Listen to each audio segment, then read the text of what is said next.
ইমান তোমার লুটে নিয়ে গেছে, দেখনি খেয়াল করে। কারো উসিলায় পালি পৃথিবী, পালি এত সুন্দর জীবন।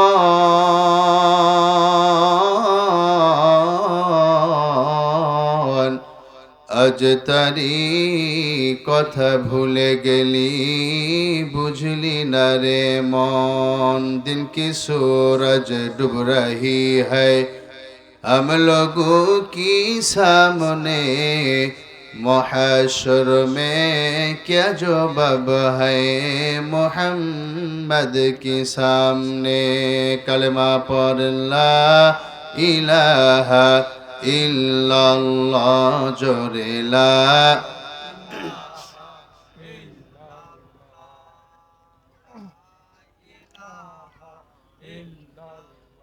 তোমাকে ডাকি যদি একবার আল্লাহ, আমাকে কাছে টানো বারবার।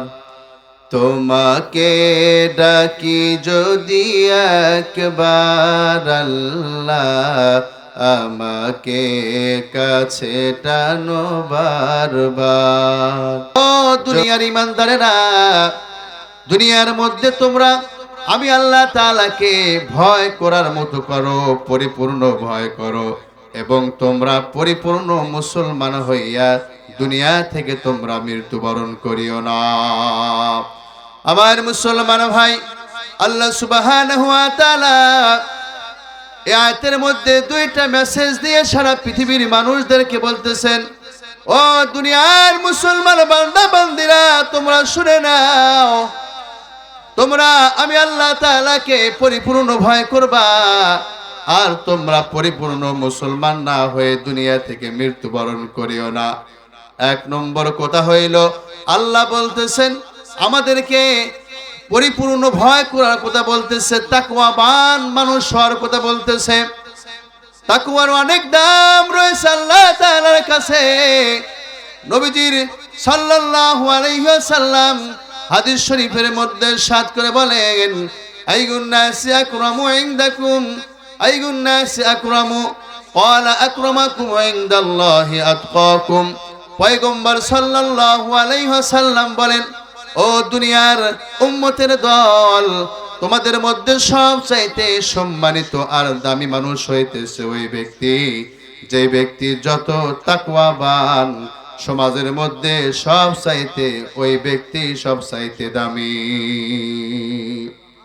তাকওয়া হইল দুনিয়ার মধ্যে যার বেশি যত তাকওয়া অর্জন করবে, আল্লাহ তাআলার পয়গম্বর বলতেছেন, উম্মতের দল, আমি পয়গম্বর বলে দিলাম আমার ওই উম্মতটাই দুনিয়ার মধ্যে সব চাইতে বেশি দামি মানুষ। এই জন্য আমাদেরকে আল্লাহর তাকওয়া অর্জন করতে হবে। তাকওয়া মানে হইতেছে আল্লাহর ভয় অর্জন করতে হবে। অন্তরের মধ্যে আল্লাহর ভয় আমাদেরকে অর্জন করতে হবে। একজন মানুষের অন্তরের মধ্যে যদি আল্লাহর ভয় এসে যায়, আল্লাহর ভয় যদি অন্তরের মধ্যে লালন করতে পারে, ওই মানুষটা সবচাইতে দামি, ওই মানুষটা আল্লাহওয়ালা হয়ে যাবে। ওই মানুষটার দ্বারা দুনিয়ার মধ্যে কোনোদিন অন্যায় হইতে পারে না। একজন ব্যবসায়িক যদি আল্লাহওয়ালা ব্যবসায়িক হয়, ওই ব্যবসায়িকের দ্বারা কোনোদিন মানুষের ক্ষতি হইতে পারে না। একজন নেতা যদি আল্লাহওয়ালা তাকওয়াবান নেতা হয়, ওই নেতা কোনোদিন মানুষের ক্ষতি করতে পারে না। একজন কৃষক যদি তাকওয়াবান আল্লাহকে হাজির নাজির করে আল্লাহওয়ালা কৃষক হইতে পারে, ওই কৃষক কোনোদিন মানুষের ক্ষতি করতে পারে না। তার কারণ মুসলমান ভাই, আল্লাহ তাআলা তাকওয়া এমন একটি দামি জিনিস। নবীজির প্রিয় সাহাবী হযরত উমরকে জিজ্ঞাসা করা হয়েছে, উমর, আবু যর থেকে হাদিসটা বর্ণনা করা হয়েছে। আবু যর একবার নবীজির সাহাবী হযরত উমরের কাছে এসে বলতেছে, ভাই উমর, আপনি বলেন তো তাকওয়া কি জিনিস? আল্লাহর পয়গম্বর সাহাবী উমর আবু যরের কাছে এসে বলতেছে, আল্লাহর পয়গম্বরের সাহাবী আবু যর বলতেছে, ওমর আপনি কি কোনোদিন ঘন জঙ্গল দেখেছে কিনা? নবীজির সাহাবী বলতেছে, হ্যাঁ আমি তো ঘন জঙ্গল দেখেছি। এবার বলতেছে, কাঁটাদার গাছে ভরা এমন কোন জঙ্গল দেখেছো কিনা? বলতেছে, হ্যাঁ হ্যাঁ এমন জঙ্গল তো আমি দেখেছি ভাই উমর। এবার তিনি বললেন, তাহলে আপনি বলেন তো এই কাঁটাদার গাছে ভরা জঙ্গলের মধ্যে দিয়ে আপনি কোনোদিন গিয়েছেন কিনা? এবার ওমর বলতেছে, হ্যাঁ হ্যাঁ আমি অনেক কয়বার গিয়েছি। কেমন করে গিয়েছো? বলতেছে, জঙ্গলের মধ্যে যদি কাঁটাওয়ালা গাছ থাকে, কোনো জায়গায় কাঠ হইতে হয়, জামা কাপড় গুছিয়ে গাছিয়ে আটো সাটো হয়ে উঁচা নিচা হয়ে যেতে হয়, যাতে করে ওই কাঁটাওয়ালা গাছ শরীরের মধ্যে না লেগে যায়। যদি কাঁটা শরীরের মধ্যে লেগে যায় তাহলে শরীর ফেটে ফেটে রক্ত বের হয়ে যাবে, শরীরের সমস্যা হবে। নবীজির সাহাবী আবু যর বলতেছে, উমর তাকওয়া হইতেছে এমন জিনিস, দুনিয়ার মধ্যে একজন মুসলমান চলবে, এই সমাজের মধ্যে জেনার পাপ হইবে, এই সমাজের মধ্যে বিভিন্ন সুদ ঘুষ নারী নির্যাতন চলবে, হাজারো প্রকার গুনার কাজ চলবে, কিন্তু একজন মুমিন মুসলমান ইমানদার তাকওয়াবান যদি হয়, ওই ব্যক্তি সমস্ত পাপের মধ্যে জীবন যাপন করবে, কিন্তু একটা পাপের কাজও কোনোদিন সে করবে না। আমার মুসলমান ভাই, এর নাম হইতেছে তাকওয়া। নবীজির প্রিয় সাহাবী হযরত আলী রাদিয়াল্লাহু তাআলা আনহু থেকে বর্ণিত রয়েছে, তিনি বলেন চারটা জিনিসের নাম হইতেছে তাকওয়া। এক নম্বর হইল আল খাউফু মিনাল জালিল, আল্লাহ তাআলাকে ভয় করা, ওয়াল আমালু বিতানসিল, দুই নম্বর হইল আল্লাহ তাআলার কোরআন অনুযায়ী আমল করা। এরপরে বলা হইতেছে ওয়াল কিনাআতু বিল কলিল, তিন নম্বর হইল যেই পরিমাণ সম্পদ আল্লাহ যাকে যে পরিমাণ সম্পদ দিয়েছে তার উপর সন্তুষ্ট থাকা। আর চার নম্বর হইল ওয়াল ইস্তিমদাদু লিররাহিকিল মাখতুম, আর সব সময় পরকালে আল্লাহ তাআলার কাছে যাওয়ার জন্য প্রস্তুত থাকা। এই চারটা জিনিসের নাম হইতেছে তাকওয়া। এই তাকওয়া যদি কোনো মুসলমান অর্জন করতে পারে মুসলমান ভাই, তাহলে দুনিয়া এবং আখিরাত তার জন্য সুন্দর হয়ে যাবে। আল্লাহওয়ালা মানুষ হয়ে দুনিয়ার মধ্যে সে বসবাস করবে। আল্লাহওয়ালা মানুষ যখন সমাজের মধ্যে হয়ে যাবে, আল্লাহ তাআলা এই সমাজটা জান্নাতি সমাজ বানায়া দিবে। আমার মুসলমান ভাইরা আমার, তাকওয়া বড় দামি জিনিস। এই তাকওয়া আমাদেরকে অর্জন করতে হবে। তাকওয়া যদি একজন মানুষের অন্তরের মধ্যে থেকে যায়, আল্লাহ তাআলা দামি মানুষ তাকে দুনিয়ার মধ্যে থেকে বানায় দিবে। শুধু এমন দামি বানায় দিবে, এমন দামি বানায় দিবে, দুনিয়ার মধ্যে দামি হওয়ার পাশাপাশি আল্লাহ তাআলা মৃত্যুর পরে ওই ব্যক্তিটাকে আল্লাহর জান্নাত দিয়ে দিবেন।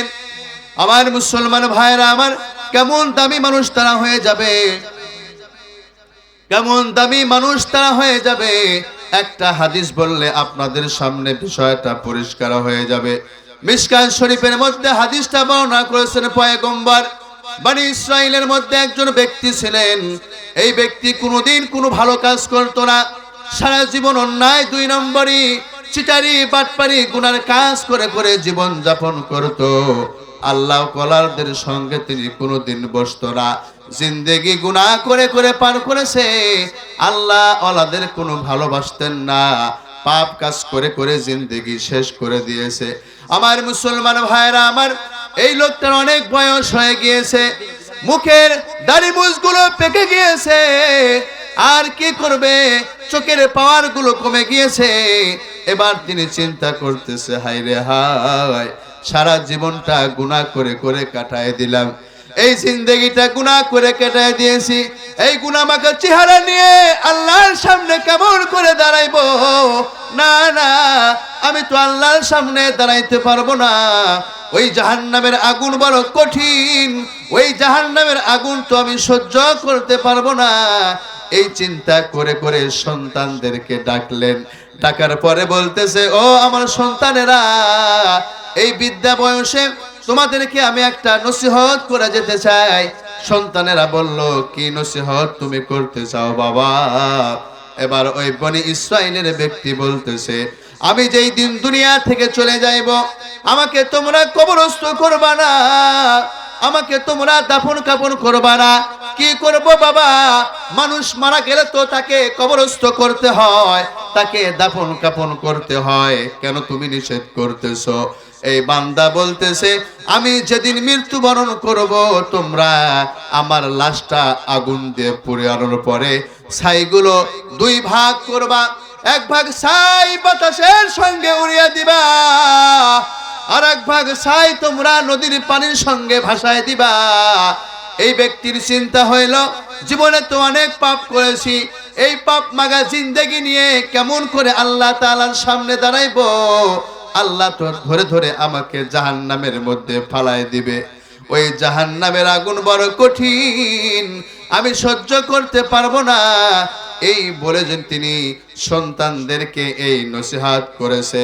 আমার মুসলমান ভাইরা আমার, আমি আপনাদেরকে বলে দিতে চাই, একজন মানুষকে যদি পুড়িয়ে দেওয়া হয়, ছাই করে করে যদি বাতাসের সঙ্গে উড়িয়ে দেওয়া হয়, আল্লাহ তাআলার পক্ষে ওই মানুষটাকে জীবিত করা সম্ভব কিনা? এই ব্যক্তি মনে করেছে, পুড়িয়ে ছাই করে দিলে আমাকে আর আল্লাহ ধরতে পারবে না। এই বলে নসিহত করে কিছুদিন পর তিনি মৃত্যুবরণ করেছে। এবার তার সন্তানেরা তার নসিহত পুরা করার জন্য তার লাশটা পুড়িয়ে দেওয়ার পরে দুই ভাগ করে, এক ভাগ ছাই বাতাসের সঙ্গে উড়িয়ে দিয়েছে, আর এক ভাগ ছাই তারা পানির সঙ্গে ভাসিয়ে দিয়েছে। এবার আল্লাহ তাআলা নদীকে আর বাতাসকে বলে দেওয়ার পরে ছাইগুলো একত্রিত হয়ে গেল।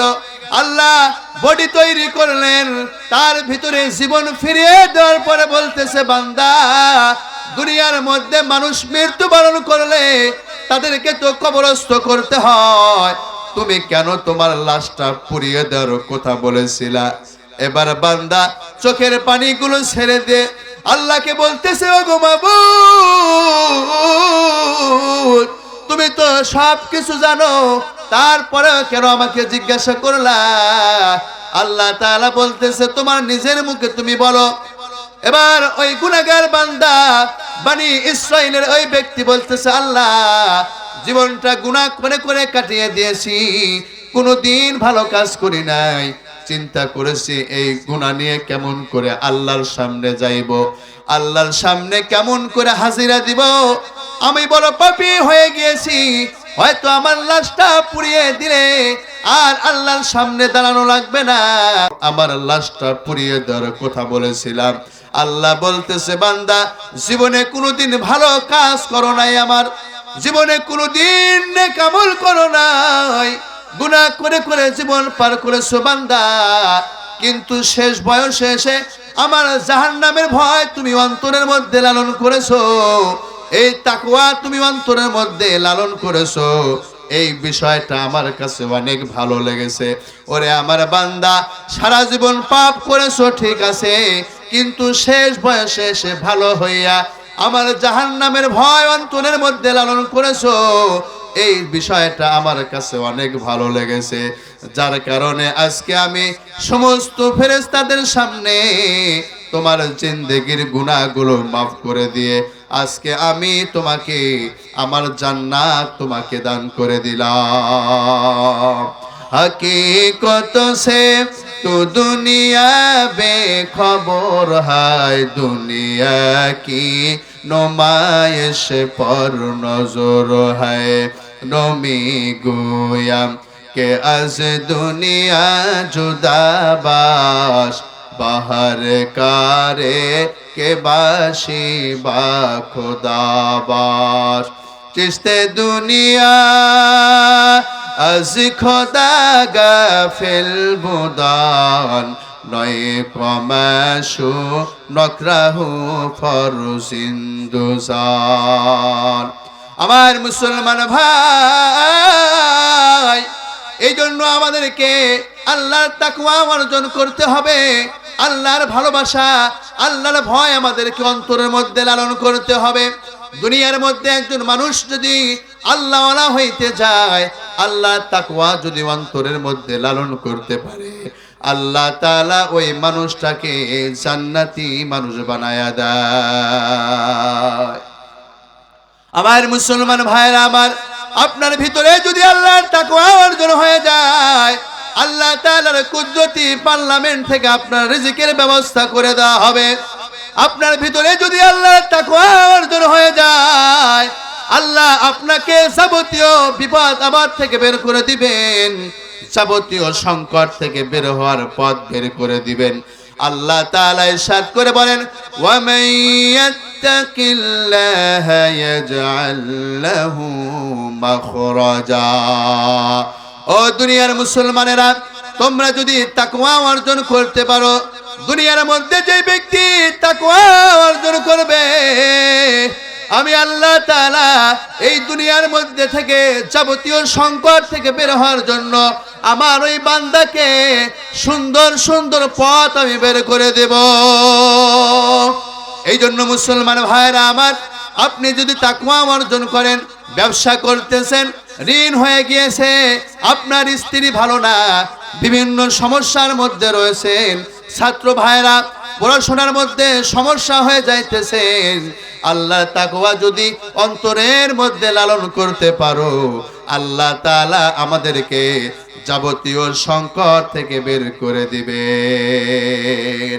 অহরহ ঘটনা রয়েছে। নবীজির প্রিয় পয়গম্বর হযরত ইউসুফ নবীর জীবনে যদি পড়ি, বিবি জুলাইখা পয়গম্বর ইউসুফ নবীর সঙ্গে প্রেম ভালোবাসা জিনা করার জন্য তাকে প্রস্তাব করেছিল। আল্লাহর পয়গম্বর ইউসুফ নবী বিবি জুলাইখার সঙ্গে জিনা করতে রাজি নয়। একদিন জুলাইখা ছলে বলে কৌশলে পয়গম্বর ইউসুফকে তার গোপন কমরার মধ্যে ডাকিয়েছে। অনেকগুলো দরজা ওভারটেক করে, গেট ওভারটেক করে সেই গোপন কামরার মধ্যে যাইতে হয়। দরজার মধ্যে পার করে করে যখন গোপন ক্যামেরার মধ্যে চলে গেছে, আমার মুসলমান ভাইরা আমার, বিবি জুলাইখার সমস্ত দরজাগুলো বন্ধ করে দেওয়ার কথা বলেছেন।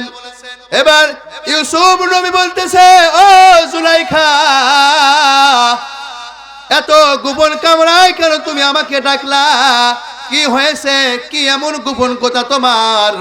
বিবি জুলাইখা ইউসুফ পয়গম্বরের দিকে তাকাইতেছে আর হাসতেছে, আর মূর্তির চেহারাগুলো কাপড় দিয়ে দিয়ে ঢাকতেছে। এবার ইউসুফ পয়গম্বর জিজ্ঞাসা করলে বিবি জুলাইখা বলতেছে, ইউসুফ, অনেকবার তোমাকে বলেছি, ও ইউসুফ, তোমাকে আমার ভালো লাগে, আমি তোমার সঙ্গে জিনা করতে চাই, তুমি রাজি হও না।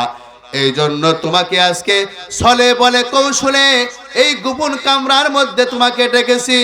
সমস্ত দরজা বন্ধ করে দিয়েছি ইউসুফ, পৃথিবীর কোনো মানুষ দেখবে না, শুধু তুমি আর আমি একদম গোপন কামরার মধ্যে আদর ভালোবাসা করব, পৃথিবীর কোনো মানুষ আমাদেরকে দেখবে না। তুমি যদি জিনা না করতে চাও, এই রুম থেকে তুমি বের হইতে পারবা না। এবার পয়গম্বর ইউসুফ বলতেছে, আমার সঙ্গে তুমি জিনা করবা, কিন্তু তুমি তোমার দেবতাদের মুখগুলো কেন ঢেকতেছো জুলাইখা? বিবি জুলাইখা বলতেছে, ও ইউসুফ, আমরা তো এখন খারাপ কাজ করব, জিনা করব, এই বিষয়টা আমার মূর্তিরা যেন না দেখে। আমি যে মূর্তিগুলোর ইবাদত বন্দেগী করি, এই জন্য তাদের চেহারাগুলো কাপড় দিয়ে দিয়ে আমি ঢেকে দিতেছি।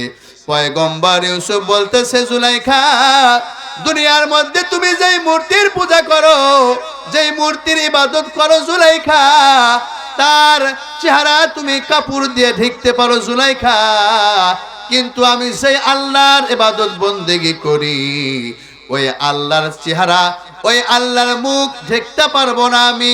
শুধু দুনিয়ার জমিনে গোপন কামরা নয়, 7 তমক পানির নিচেও যদি কোনো মানুষ কোনো একটা কাজ করে, সেখানেও আমার আল্লাহ আমাকে দেখতে পায়।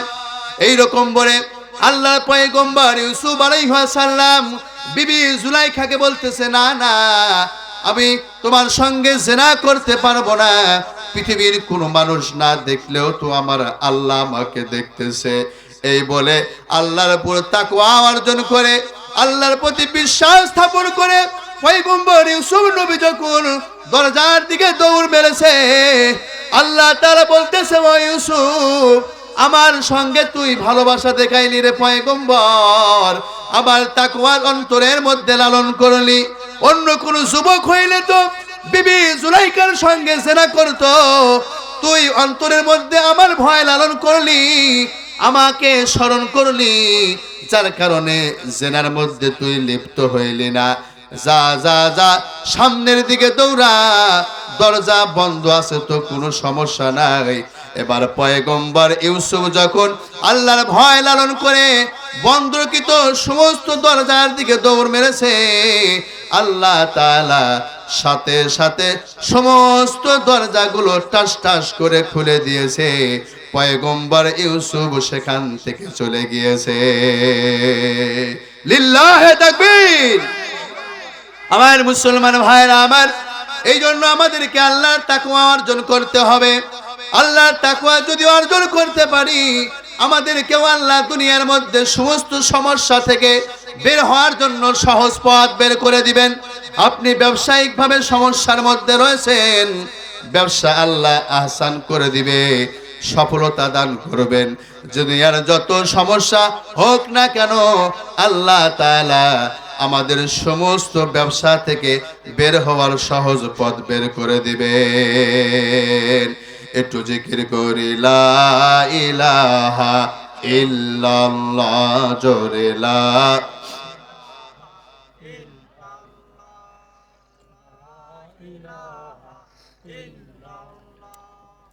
আলোচনার মধ্যে চা খাই না, কিন্তু মাইকের যে অবস্থা, চা না খেলে আলোচনা করা মুশকিল হয়ে যাবে। আল্লাহর নাম জিকির করতে আপনাদের ভালো লাগে না? তাহলে একটু মহাব্বতে জিকির করেন লা ইলাহা ইল্লাল্লাহ, জোরে লা ইলাহা ইল্লাল্লাহ। আল্লাহ পাইতে তোমায় ডাকি, আল্লাহ পাইতে তোমায় ডাকি, কান্দিতে কান্দিতে গেল রে আমার প্রাণ পাখি রে, আল্লাহ পাইতে তোমায় ডাকি, সারা জীবন করলাম গো মাওলা তোমার না ফরমানি, হায়রে সারা জীবন করলাম গো মাওলা তোমার না ফরমানি, স্মরণ হইলে মৃত্যুর কথা রে কান্দে হৃদয় আখিরে, আল্লাহ পাইতে তোমায় ডাকি।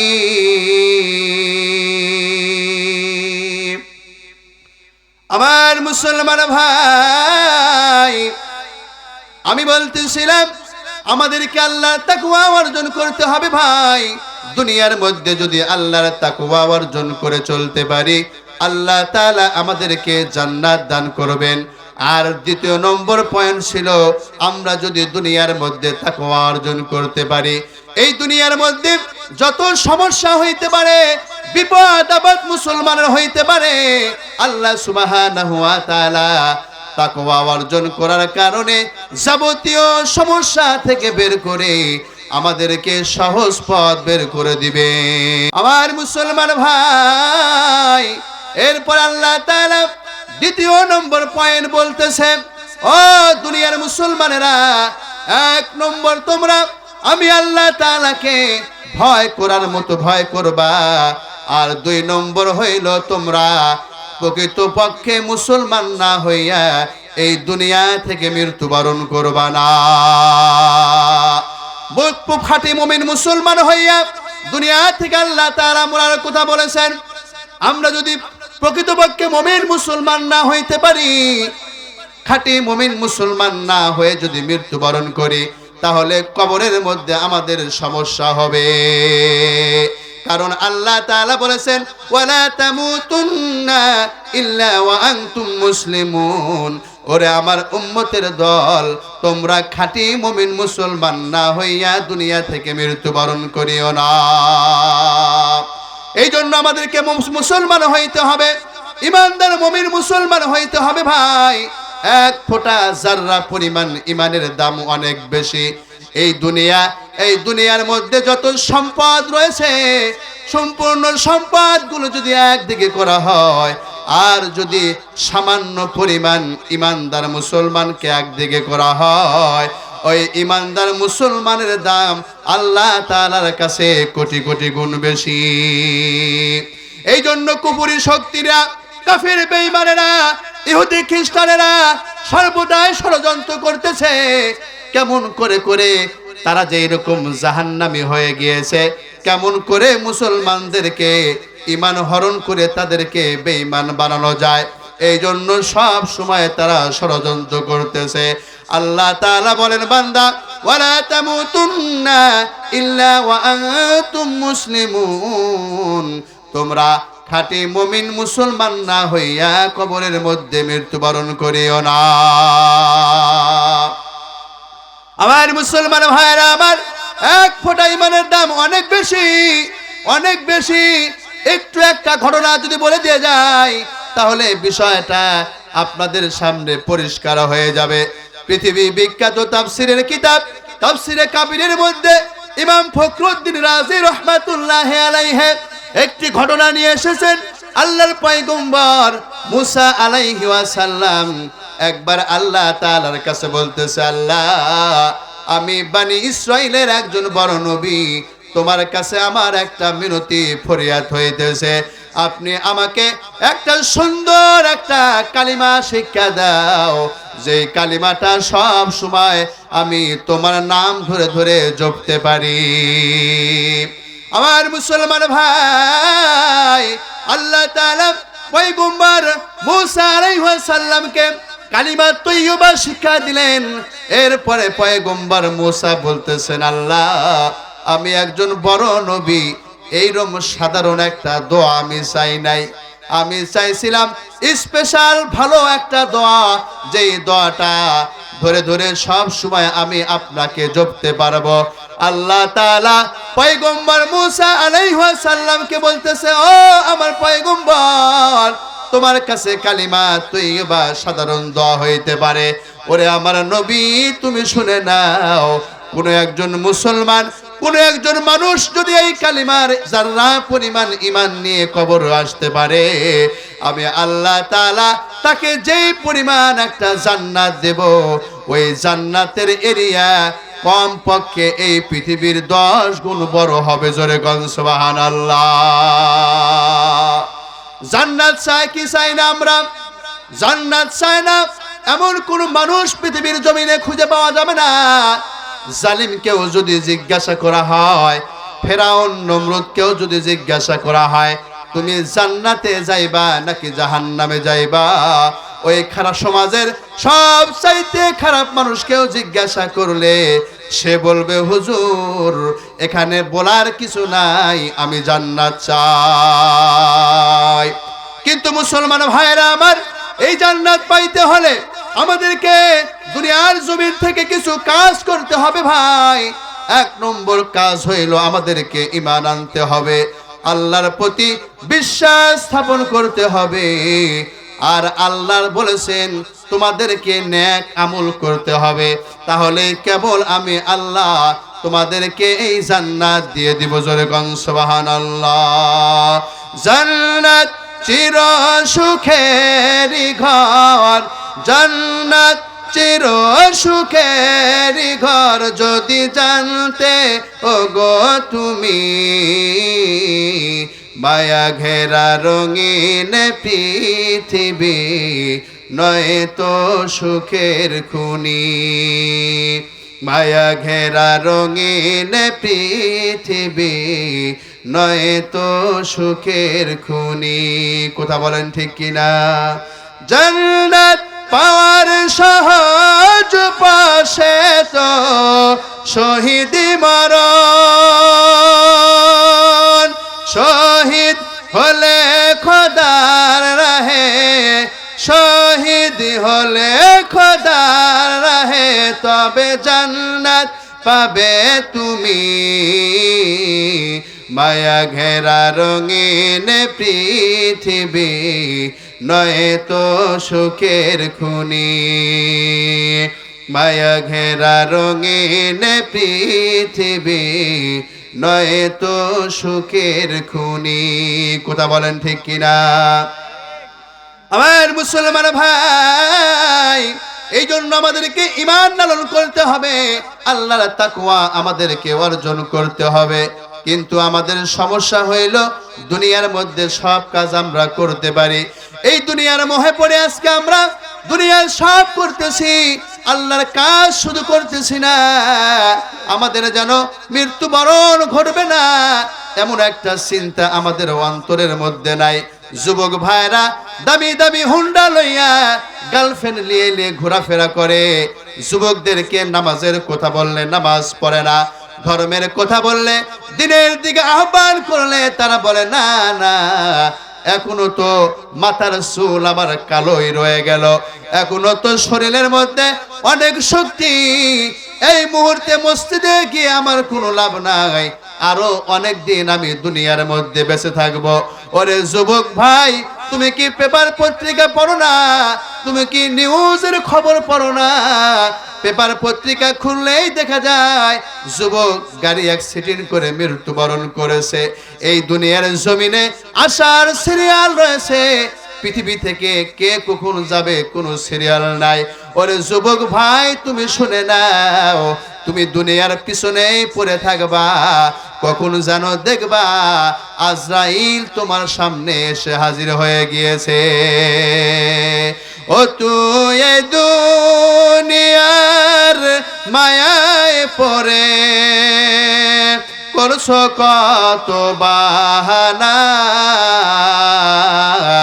এই যে নয় তোরা আসল বাড়ি, কবর যে তোরা আসল ঠিকানা, এই যে নয় তোরা আসল বাড়ি, কবর যে তোরা আসল ঠিকানা। কথা বলেন ঠিক কিনা?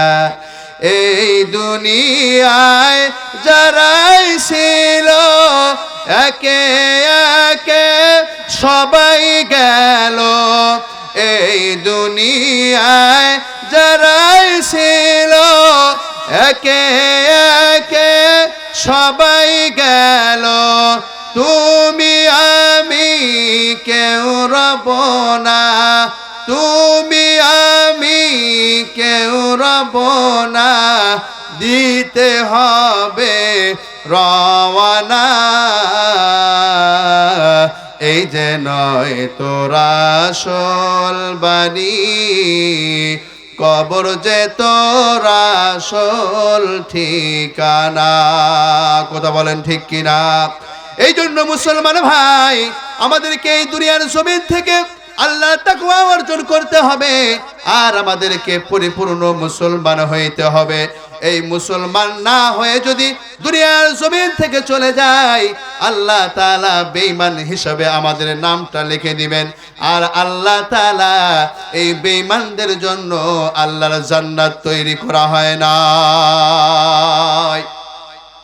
আমার মুসলমান ভাই, আমি বলতেছিলাম আল্লাহ তাআলা পরিষ্কার ভাবে কোরআনে কারীমের মধ্যে বলেছেন, ও দুনিয়ার ঈমানদারেরা, তোমরা আমি আল্লাহ তাআলাকে ভয় করার মতো করো, আর তোমরা প্রকৃতপক্ষে ঈমানদার না হইয়া দুনিয়া থেকে চলে যাও না। এটা হইতেছে আল্লাহ তাআলার ঘোষণা। আমার মুসলমান ভাইরা আমার, আসেন এই জন্য আমাদেরকে তাকওয়াবান মুমিন মুসলমান হইতে হবে। কথা বলেন ঠিক কিনা? এখন আমরা কাদেরকে বুঝবো এই মানুষটা দুনিয়ার মধ্যে তাকওয়াবান, এই লোকটা দুনিয়ার মধ্যে আল্লাহওয়ালা? এই বিষয়টা কেমন করে জানবো? আল্লাহ তাআলা কোরআনের মধ্যে বলেছেন, দুনিয়ার মধ্যে যদি কয়েকটা গুণ একটা মানুষের মধ্যে থাকে তাহলে তোমরা বুঝবা এই মানুষটা দুনিয়ার মধ্যে তাকওয়াবান। আল্লাহ তাআলা ইরশাদ করে বলেন, বিসমিল্লাহির রহমানির রহিম, আলিফ লাম মিম, যালিকাল কিতাবু লা রাইবা ফীহি হুদাল লিল মুত্তাকিন। আল্লাহ রাব্বুল আলামিন ইরশাদ করে বলতেছেন, ও দুনিয়ার মানুষেরা, এই যে কিতাব আমি আল্লাহ তাআলা তোমাদের মধ্যে অবতীর্ণ করলাম, এই কিতাব হইতেছে এমন একটি কিতাব যার মধ্যে ভুল তো দূরের কথা, ভুল থাকার তো দূরের কথা, সন্দেহের অবকাশ পর্যন্ত আমি আল্লাহ রাখি না।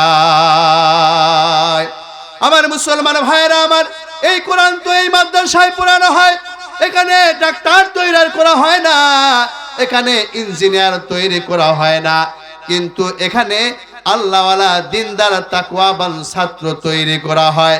আজকে আমরা হয়তো মনে করতেছি আমার সন্তানটা যদি ডাক্তার হয় তাহলে হয়তো আমার জীবনটা অনেক দামি হয়ে যাবে। আবার চিন্তা করতেছি আমার সন্তানটা যদি বড় একজন ইঞ্জিনিয়ার হয় তাহলে হয়তো আমি ঢাকা শহরের মধ্যে বড় একটা বাড়ি করতে পারবো, আমার টাকা পয়সা হইতে বেশি সময় লাগবে না।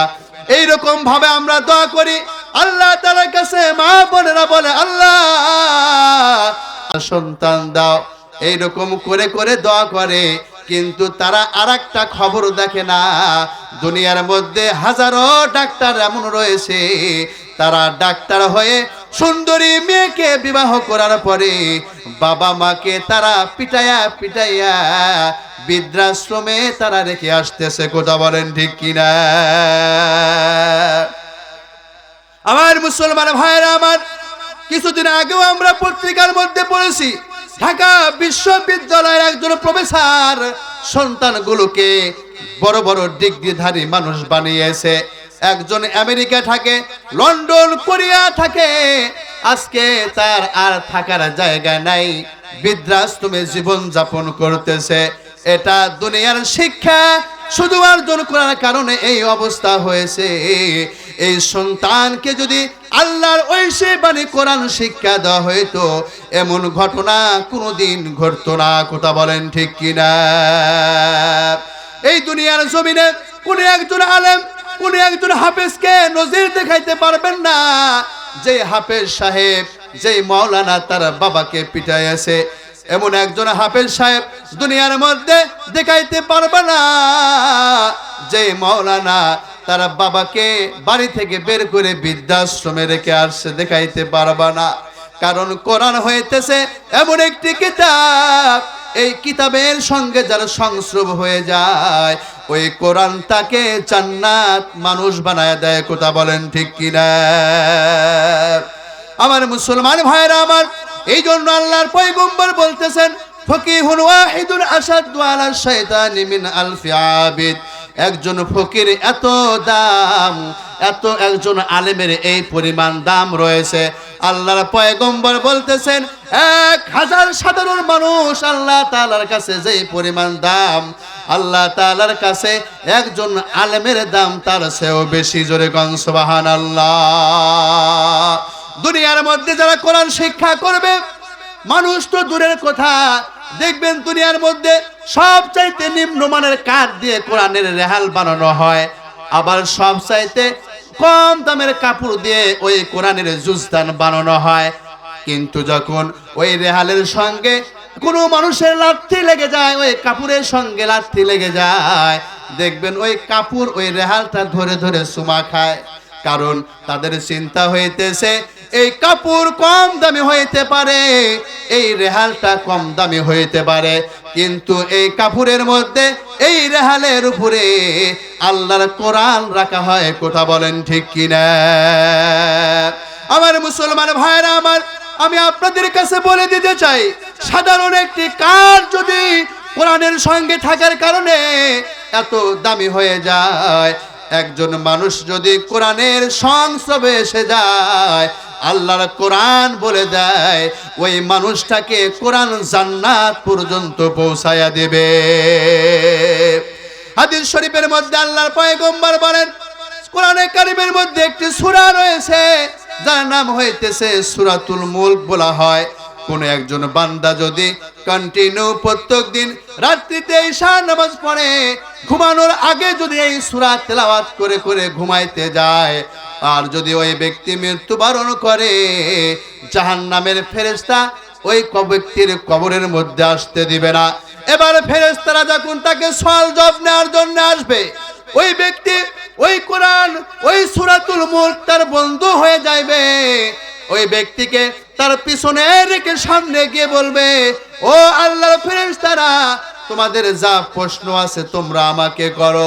ফেরেশতারা বলবে, না না, আমরা তো ওই ব্যক্তিকে জিজ্ঞাসা করতে এসেছি।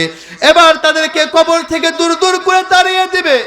ওই ফেরেশতারা আল্লাহর কাছে বলবে, আল্লাহ, ওই ব্যক্তির হিসাব নেওয়ার জন্য গিয়েছিলাম, কিন্তু একজন ব্যক্তি তার ধারে কাছে ভিড়তে দেয় না।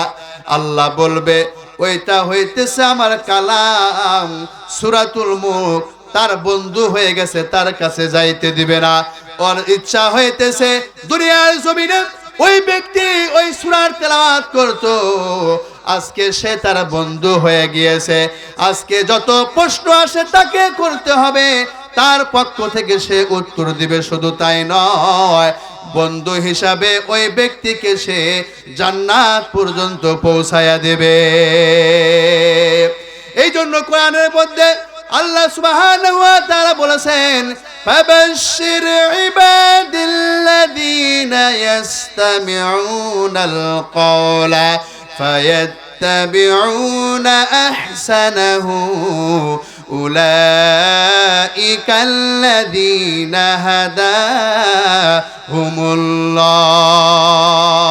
আমার মুসলমান ভাইরা আমার, আল্লাহ তাআলা বলতেছেন, ও আমার পয়গম্বর, দুনিয়ার মানুষদেরকে আপনি ওই সমস্ত মানুষদেরকে খোঁজখবর দেন যারা দুনিয়ার মধ্যে কোরআন তেলাওয়াত করবে আর কোরআন যারা শ্রবণ করবে, এই দুনিয়ার মধ্যে কোরআন অনুযায়ী জীবন যাপন করবে, আপনি তাদেরকে জান্নাতের সুসংবাদ দিয়ে দেন। আল্লাহর পয়গম্বর বলেন, খায়রুকুম মান তাআল্লামাল কুরআনা ওয়া আল্লামা। ও দুনিয়ার উম্মতের দল, দুনিয়ার মধ্যে তারাই সবচেয়ে দামি সম্মানিত মানুষ, উত্তম মানুষ তো তারাই যারা দুনিয়ার মধ্যে এই কোরআন শিক্ষা করে আর শিক্ষা দান করে। আজকে হয়তো মনে করতেছি আমি ডাক্তার হইলে আমার সন্তানকে ডাক্তার বানাইলে দামি হবে না। না, আল্লাহর পয়গম্বর বলতেছে ডাক্তার নয়, একজন মানুষ যদি কোরআন শিক্ষা গ্রহণ করে আর শিক্ষা দেয়, নবী আমার বলতেছে এই ব্যক্তি সবচাইতে দামি। এই জন্য মুসলমান ভাই, আমাদেরকে এই কোরআন সম্পর্কে জানতে হবে। এই কোরআন সম্পর্কে যদি সারা রাত আলোচনা করা হয়, সারা রাত্রি শেষ হয়ে যাবে। এই কোরআনের মহত্ব বর্ণনা করে শেষ করা যাবে না। শুধু একটি হাদিস শরীফ বলে দিয়ে যায়, দুনিয়ার মধ্যে অনেক কিতাব রয়েছে, রবি ঠাকুরের কিতাব রয়েছে, তাসলিমা নাসরিনের লেখা অনেক কবিতা রয়েছে, অনেক দামি দামি কিতাব রয়েছে। এই কিতাবগুলো একবার পড়লে আর দ্বিতীয়বার পড়তে মন চায় না। কথা বলেন ঠিক কিনা? কিন্তু কোরআন হইতেছে এমন একটি কিতাব, ওই যে নাজিল করার পর থেকে 1400-1450 বছর ধরে তেলাওয়াত করা হচ্ছে, আজ পর্যন্ত যত মানুষ তেলাওয়াত করতেছে, একবার তেলাওয়াত করলে শুধু করতেই মনে চায়, বিরক্ত আসে না। এরপর আল্লাহর পয়গম্বর বলতেছেন, ও আমার উম্মতের দল, দুনিয়ার কোনো কিতাব পড়লে সেই কিতাবের সব আদায় হবে কি হবে না এর কোনো গ্যারান্টি কেউ দিতে পারবে না। কিন্তু পয়গম্বর তার জবান থেকে বলতেছে, উম্মত তোমরা জানোনি কোন একজন মানুষ যখন কোরআনে কারিমের তেলাওয়াত করে আল্লাহ তাআলা খুশি হইয়া কমপক্ষে প্রত্যেকটা হরফের বিনিময়ে 10টি করে নেকি দান করে। এই জন্য মুসলমান ভাইরা আমার, এই কোরআনের অনেক মাহাত্ম্য রয়েছে। আল্লাহ তাআলা বলতেছেন তোমরা তাকওয়া অর্জন করো আর পরিপূর্ণ মুমিন মুসলমান না হইয়া মৃত্যুবরণ করিও না। বলতেছিলাম তাকওয়াবান ব্যক্তি কারা, এই বিষয়টা আল্লাহ তাআলা কোরআনের মধ্যে বলেছে। কয়েকটা গুণ যদি থাকে বুঝবেন এই ব্যক্তি দুনিয়ার মধ্যে তাকওয়াবান। আল্লাহ তাআলা ইরশাদ করে বলেন, যালিকাল কিতাবু লা রাইবা ফীহি হুদাল লিল মুত্তাকিন। এটা এমন একটি কিতাব যার মধ্যে সন্দেহের অবকাশ পর্যন্ত নাই। এটা মুত্তাকিনদের জন্য হেদায়েত। জোরে কোন সুবহানাল্লাহ। এটা ধর্মভীরু মানুষের জন্য আল্লাহ হেদায়েত স্বরূপ পাঠাইয়াছেন। জোরে কোন সুবহানাল্লাহ। এরপর আল্লাহ তাআলা বলতেছেন আল্লাযীনা ইউমিনুনা, মুত্তাকিনটা মারিফা শব্দ, আল্লাযীনাও মারিফা শব্দ। আমাদের ইলমে নাহর মধ্যে একটা কায়দা আছে, মারিফার পরে মারিফা হইলে সিফত মৌসুফের তরকিব হয়। মুসলমান ভাইরা আমার, আল্লাহ তাআলা বুঝাইতে চাইতেছেন বান্দা দুনিয়ার মধ্যে মুত্তাকিন হইতেছে তারা যারা কয়েকটা গুণ অর্জন করতে পারবে। এক নম্বর হলো আল্লাযীনা ইউমিনুনা বিল গায়বি ওয়া ইউকিমুনাস সালাতা ওয়া মিম্মা রাযাকনাহুম ইউনফিকুন। আল্লাহ রাব্বুল আলামিন বলতেছেন যারা আমাকে না দেখে আমার প্রতি বিশ্বাস স্থাপন করবে এরাই হইতেছে মুত্তাকিন বান্দা। এরপরে বলতেছেন আল্লাযীনা ইউকিমুনাস সালাতা, যারা নামাজ কায়েম করবে, নামাজ আদায় করবে। যেই সমস্ত মানুষেরা দুনিয়ার মধ্যে নামাজ আদায় করবে বুঝতে পারবেন মুত্তাকি ব্যক্তি হইতেছেন তারা। আমার মুসলমান ভাইরা, মুত্তাকিনদের এক নম্বর গুণ হইল আল্লাহকে না দেখে বিশ্বাস স্থাপন করবে, আর 2 নম্বর গুণ হইল তারা নামাজ আদায় করবে। ইসলামের মধ্যে 5টা মূল ভিত্তি রয়েছে। 2 নম্বর ভিত্তির নাম হইতেছে নামাজ। একজন মানুষ যখন বেঈমান থেকে মুসলমান হয়, ইসলামের প্রথম যে হুকুমটা তার উপর জারি হয়ে যায়, একটা সন্তান যখন ছোট্ট থেকে বালেগ হয়ে যায়, ইসলামের প্রথম যে হুকুমটা তার উপর ওয়াজিব ফরজ হয়ে যায়, সেই বিধানটার নাম হইতেছে নামাজ। একজন বেঈমান আরেকজন কুফরি ব্যক্তির মধ্যে আর একজন আল্লাহওয়ালা ইমানদার ব্যক্তির মধ্যে পার্থক্য হইতেছে নামাজ। যে ব্যক্তি নামাজ পড়বে ওই ব্যক্তি যেন আল্লাহ দ্বীন প্রতিষ্ঠা করলো। কথা বলেন ঠিক কিনা? আল্লাহ পয়গম্বর বলেন আসসালাতু ইমাদুদ্দিন, নামাজ হইতেছে দ্বীনের একটা গুরুত্বপূর্ণ স্তম্ভ। মান আকামাহা, যে ব্যক্তি নামাজ কায়েম করবে, নামাজ আদায় করবে, সে যেন আকামাত দ্বীন, সে যেন দ্বীনটা কায়েম করলো। আর বলতেছে ওমান তারাকাহা ফাকাদ হাদামাদ দ্বীন, আর যে ব্যক্তি নামাজ তরক করবে ওই ব্যক্তি যেন দ্বীনকে ধ্বংস করে ফেললো।